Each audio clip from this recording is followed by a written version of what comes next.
अस्सलाम वालेकुम फ्रेंड्स। इस वक्त हमारा टॉपिक है effective beginning of the essay.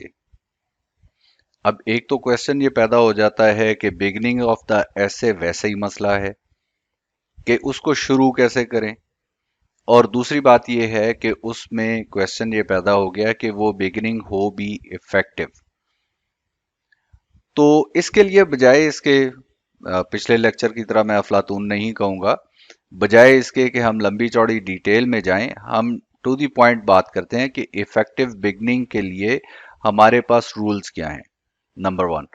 और बिगनिंग अमूमन की कैसे जाती है, उसमें कितनी टाइप्स हैं। तो बिगनिंग के लिए टाइप्स को देख के फिर उनमें से सबसे अच्छी टाइप जो है वो हम अपने लिए चूज करेंगे। तो आइए देखते हैं कि बिगनिंग के लिए हमारे पास ऑप्शंस होते क्या हैं। तो ऐसे को हम बिगिन कर सकते हैं एक्सप्लिसिटली या इम्प्लिसिटली, या हम ऐसे को जो उसका टॉपिक है उस टॉपिक पर इमीडिएटली आ सकते हैं या टॉपिक को डिले कर सकते हैं। हमारे पास टोटल ये ऑप्शंस होती हैं। अब इन ऑप्शंस में से एग्जांपल्स देखते हैं कि एक्सप्लिसिटली और इम्प्लिसिटली कैसे ऐसे को बिगिन किया गया है, और इमीडिएट बिगिनिंग किस तरह की है, और डिलेड बिगिनिंग किस तरह की है। एक्सप्लिसिट अनाउंसमेंट यानी द वेरी फर्स्ट सेंटेंस जिसमें हम टॉपिक को एक्सप्लिसिटली एड्रेस करते हैं, उसकी एग्जाम्पल देखने से पहले मैं थोड़ा सा एक मंजर आपके सामने रखना चाह रहा हूँ। जस्ट इमेजिन कि एक साहब हैं, वो बड़े रिलैक्स मूड में हैं और बीच के ऊपर चहलकदमी कर रहे हैं। बहुत अच्छा लिबास पहना हुआ है, नफीस लिबास है, उनकी चाल ढाल और उनकी शख्सियत, उससे वकार जाहिर हो रहा है। तो इतने में एक फंकी किस्म का नौजवान आता है। वो तेजी से चलता चलता वो उन साहब के पास पहुंचता है और रख के उनकी गुद्दी में, मतलब गर्दन में एक लगाता है, और जाके सीधा उनके सीने से चिमट जाता है और कहता है, हाँ हाँ हाँ हाँ, hello uncle, how are you, आप कैसे हैं, ठीक हैं। आप फॉर श्योर समझ जाएंगे इस सारी सिचुएशन से कि अंकल का क्या हाल होगा। तो एक्सप्लिसिट अनाउंसमेंट ये इसी तरह से एकदम से अटैक की तरह होती है। ठीक है जी, सडन और सरप्राइजिंग और ऑल एट वंस, जैसे कोई आराम से अपनी इमेजिनेशन में खोया हुआ है और रख के उसके सर में हथौड़ा मारा। तो इसकी एग्जांपल देखते हैं। टॉपिक है हमारे पास the causes of the failure of democracy in Pakistan. इसमें देखते हैं कि एक्सप्लिसिट अनाउंसमेंट किस तरह से बनाई गई है। ओह, ये जिस तरह से आके गिरी है अनाउंसमेंट, यही इफेक्ट होता है रीडर के ऊपर। तो अनाउंसमेंट इस तरह से है, because of ambiguous perception of democracy, democratic institutions did not take firm root in Pakistan. यानी राइटर ने किया यह है कि टॉपिक के ऊपर सबसे पहले उसने थीसिस स्टेटमेंट उठा के दे मारी है। यानी एग्जामिनर ने जो क्वेश्चन किया है या जो चीज उसने डिमांड की है, बिल्कुल पहले सेंटेंस के अंदर धम से उसके ऊपर दे मारी है। तो एक्सप्लिसिट स्टेटमेंट का ये इम्पैक्ट होता है, और कहने वाले इस पर ये कहते हैं कि readers do not have to be hit over the head, कि माफी दे दें, ये काम ना करें कि सीधा थोड़ा उसके सर में मारा। तो एक्सप्लिसिट स्टेटमेंट और उसकी सूरत हाल हमने देख ली कि इस तरह से अगर हम बिगिन करते हैं ऐसे को तो क्या हालात पैदा होते हैं। अब हम दूसरी ऑप्शन देखते हैं कि इम्प्लिसिट अनाउंसमेंट क्या कहती है। इम्प्लिसिट अनाउंसमेंट इसी सब्जेक्ट के लिए अगर हम देखें तो मैं शाह साहब की एक बिगिनिंग जो है आपके सामने रख रहा हूं। Democracy of any kind is new to the subcontinent. Now this is polite, this is formal, this is engaging, और साथ टॉपिक पर भी हैं और इम्प्लिसिट भी हैं। सब कुछ बिल्कुल एग्जैक्टली जो टॉपिक का आंसर बनता है वो सारा कुछ नहीं रखा, सीधा टॉपिक पे आए हैं, सिर्फ डेमोक्रेसी एक कीवर्ड यूज किया। सो एक और एंगल देखते हैं। एक एंगल ये हो गया या एक एग्जाम्पल ये हो गई कि इम्प्लिसिट अनाउंसमेंट में हम एक कीवर्ड यूज करते हैं और इम्प्लिसिटली टॉपिक को एड्रेस करते हैं सिंपल सेंटेंस के साथ। एक और तरीका है इम्प्लिसिट अनाउंसमेंट का, इसी टॉपिक को हम यूं भी कर सकते हैं कि एक रिटोरिक क्वेश्चन वो प्लेस कर दें और फॉर श्योर हमने उसका आंसर जो है खुद ही देना है, ये हम रीडर से नहीं पूछ रहे। और इस तरह के क्वेश्चन का एक फायदा है कि हमारे पास एक बड़ी ग्राउंड या एक बड़ा होराइजन मिल जाता है हमें, जिसके अंदर हम डिटेल्स दे सकते हैं पैराग्राफ की। तो आप देखिए क्वेश्चन किस तरह से फ्रेज किया गया है। Do the people of the sub continent have clear conception of democracy. तो क्वेश्चन ने दो काम किए हैं, एक तो ये यकीनन इम्प्लिसिट है, दूसरी बात ये है कि ये इंगेजिंग भी है, ये हुक स्टेटमेंट का काम भी कर रहा है, और तीसरी ये बात है कि हमारे पास पैराग्राफ लिखने के लिए स्पेस क्रिएट हो गई है। बट इसका जो फ्लॉ है, ठीक है, वो फ्लॉ क्या है, इसकी खामी क्या है, ये तरीका इतना घिस-पिट चुका है, इतना पुराना हो चुका है कि रीडर इसको देखते साथ ही या तो फ्रस्ट्रेट हो जाता है या एनॉय हो जाता है या इट इज लाइक्स इट, यार बहुत हो गई है ये फैशन, मैंने बहुत देख लिया हुआ है। ठीक है, सो इसको यूज करना मैं रिकमेंड नहीं करता हूं।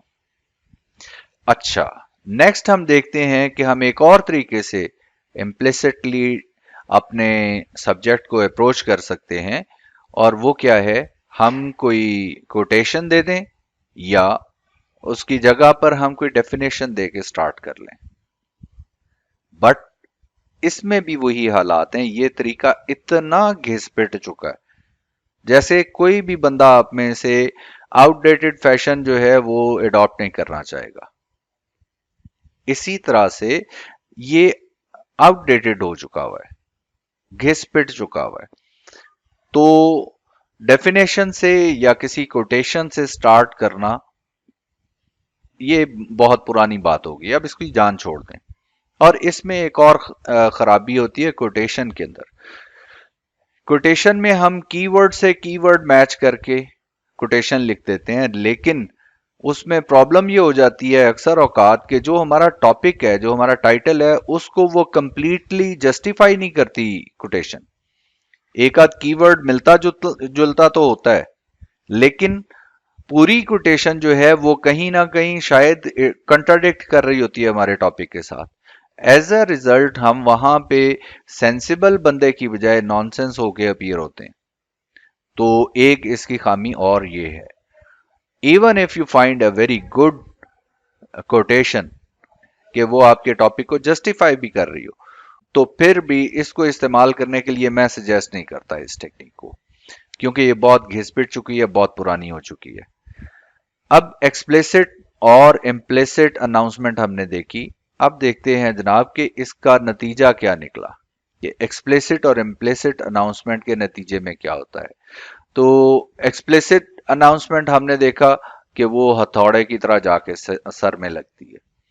तो हम ये कहते हैं कि readers do not have to be hit over the head. और जो हमने शाह साहब की एग्जांपल देखी कि आप कीवर्ड के साथ आगाज करते हैं और इम्प्लिसिट रहते हैं, ये आपके लिए बेस्ट है, क्योंकि अगर हम क्वेश्चन प्लेस करते हैं या किसी कोटेशन के साथ जाते हैं या डेफिनेशन के साथ जाते हैं, तो क्वेश्चन और कोटेशन, डेफिनेशन, ये तीनों चीजें घिस-पिट चुकी हुई हैं और रीडर को कतन ये किसी तरह से भी इफेक्ट नहीं करती, उसके लिए किसी तरह से भी ये चार्मिंग नहीं होती। सो हमें ये करना चाहिए कि कीवर्ड के साथ आगाज करना चाहिए और इम्प्लिसिटली आगाज करना चाहिए। अब हम जाते हैं जनाब कि इमीडिएट एंड डिलेड अनाउंसमेंट ये क्या होती है। नामों से ही जाहिर होता है, इमीडिएट आप फॉरन टॉपिक पे आ जाते हैं, ठीक है, पहले सेंटेंस में टॉपिक में आ जाते हैं, और डिलेड इसकी भी एग्जांपल देखिए। इमीडिएट अनाउंसमेंट के लिए मेरे पास एग्जांपल है E.M. फॉस्टर की, उसका टॉपिक है क्यूरोसिटी।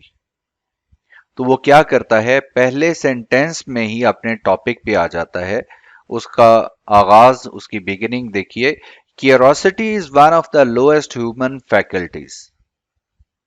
तो इसमें उसने क्या किया है कि कीवर्ड जो है वो सबसे पहले रखा है और उसके बाद उसके मुतालिक एक जेनेरिक स्टेटमेंट इस तरह से दी है कि वो थोड़ी बहुत स्पेसिफिक भी है, नंबर वन। और नंबर टू, वो एक्सप्लिसिट नहीं हो रहा, वो इम्प्लिसिटली बात कर रहा है कि कीवर्ड मैंने दे दिया है, उसकी एग्जैक्ट फीचर्स जो मैंने डिस्कस करने हैं या उसकी एग्जैक्ट जो एस्पेक्ट्स मैंने डिस्कस करने हैं वो नहीं दे रहा। तो ये है अनाउंसमेंट का इमीडिएट तरीका। अब देखते हैं डिलेड तरीका क्या है। एक टॉपिक है जी कैंप, जिसे हम कहते हैं ग्रो। जैसे आप कहते हैं पॉलिटिकल पार्टीज के लिए कि ये इस पार्टी का कैंप है, ये इस पार्टी का कैंप है, या फलां बंदा उस पार्टी के कैंप में है, फलां बंदा उस पार्टी के कैंप में है। तो टॉपिक है कैंप।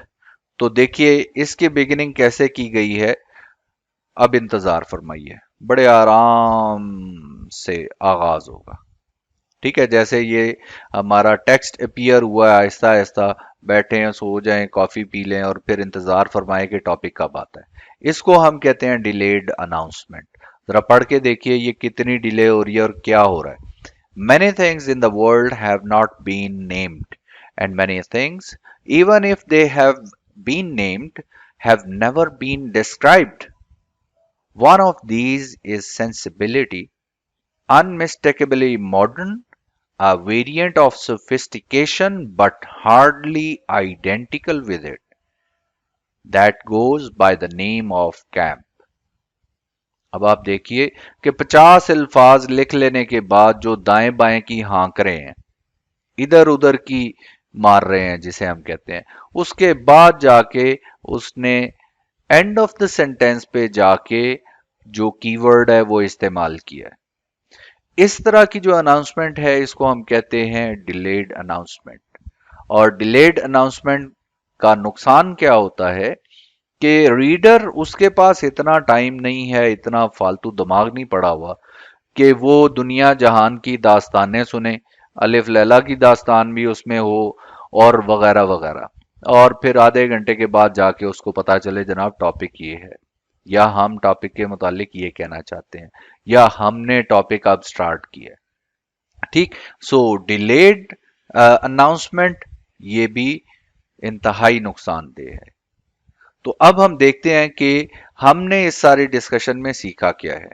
हमने इस सारी डिस्कशन में से सीखा है कि बेस्ट एग्जांपल है ईएम फॉस्टर की, जो इमीडिएट भी है और इम्प्लिसिट भी है। तो हमें भी इमीडिएट और इम्प्लिसिट स्टेटमेंट से आगाज करना चाहिए। इस तरह की जो बिगिनिंग है वो इफेक्टिव बिगिनिंग होती है। जैसे ईएम फॉस्टर ने क्या कहा है, curiosity is one of the lowest human faculties. तो उसने कीवर्ड पहले सेंटेंस में इस्तेमाल किया और उसमें भी सब्जेक्ट ऑफ द वर्ब की जगह पे रखा है, जो सबसे ज्यादा वेट रखता है सेंटेंस के अंदर, नंबर वन। नंबर टू, उसने अपने आइडिया को या अपनी अप्रोच को इम्प्लिसिट रखा है, एक्सप्लिसिटली नहीं एक्सप्रेस किया। सो फ्रेंड्स, इन टेक्निक्स को देख के हमें यह पता चला कि बिगिनिंग जो है वो इमीडिएट होनी चाहिए और इम्प्लिसिट होनी चाहिए। See you in the next video, take care, Allah Hafiz.